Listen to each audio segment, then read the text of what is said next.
Vatican City, May 18, Reuters. Pope Leo XIV formally began his reign on Sunday by reaching out to conservatives who felt orphaned under his predecessor, calling for unity, vowing to preserve the Catholic Church's heritage and not rule like an autocrat. After a first ride in the Pope Mobile through an estimated crowd of up to 200,000 in St. Peter's Square and surrounding streets, Leo was officially installed as the 267th pontiff of the Roman Catholic Church at an outdoor mass. Well-wishers waved US and Peruvian flags, with people from both countries claiming him as the first pope from their nations. Born in Chicago, the 69-year-old pontiff spent many years as a missionary in Peru and also has Peruvian citizenship. Robert Prevost, a relative unknown on the world stage who only became a cardinal 2 years ago, was elected pope on May 8 after a short conclave of cardinals that lasted barely 24 hours. He succeeded Francis, an Argentine, who died on April 21 after leading the church for 12 often turbulent years during which he battled with traditionalists and championed the poor and marginalized. In his sermon, read in fluent Italian, Leo said that as leader of the world's 1.4 billion Roman Catholics, he would continue Francis' legacy on social issues such as combating poverty and protecting the environment. He vowed to face up to the questions, concerns, and challenges of today's world and, in a nod to conservatives, he promised to preserve the rich heritage of the Christian faith, repeatedly calling for unity. Crowds chanted Viva Illinois Papa, long live the Pope, and Papa Leone, his name in Italian, as he waved from the open-topped Pope Mobile ahead of his inaugural Mass, which was attended by dozens of world leaders. U.S. Vice President J.D. Vance, a Catholic convert who clashed with Francis over the White House's hardline immigration policies, led a U.S. delegation alongside Secretary of State Marco Rubio, who is also Catholic. Vance briefly shook hands with Ukrainian President Volodymyr Zelensky at the start of the ceremony. The two men last met in February in the White House, when they clashed fiercely in front of the world's media.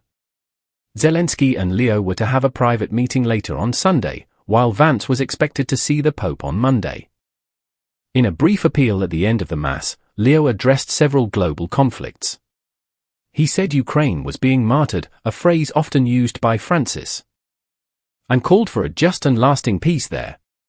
He also mentioned the humanitarian situation in Gaza, saying people in the Palestinian enclave were being reduced to starvation.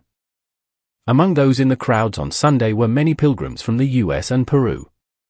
Dominic Venditti, from Seattle, said he was extremely excited by the new pope.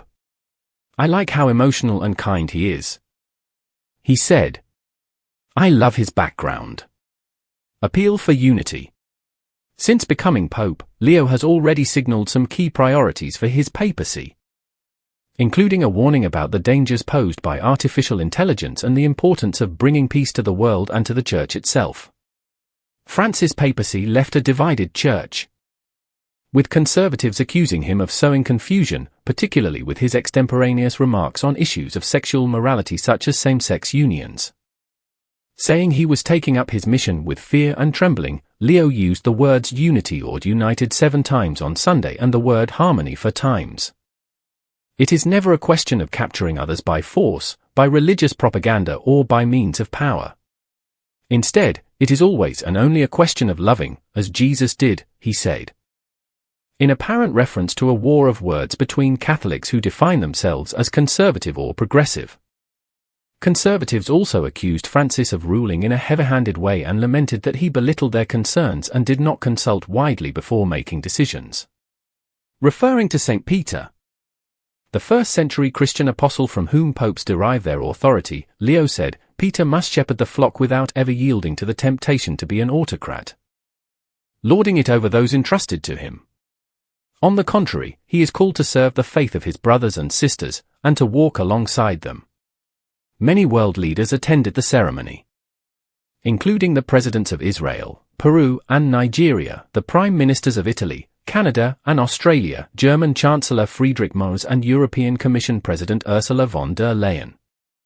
European royals also took their place in the VIP seats near the main altar, including Spanish King Felipe and Queen Letizia. Leo shook many of their hands at the end of the ceremony, and hugged his brother Louis, who had traveled from Florida. As part of the ceremony, Leo received two symbolic items, a liturgical vestment known as a pallium, a sash of lambswool representing his role as a shepherd, and the fisherman's ring, recalling St. Peter, who was a fisherman. The ceremonial gold signet ring is specially cast for each new pope and can be used by Leo to seal documents, although this purpose has fallen out of use in modern times. It shows St. Peter holding the keys to heaven and will be broken after his death or resignation.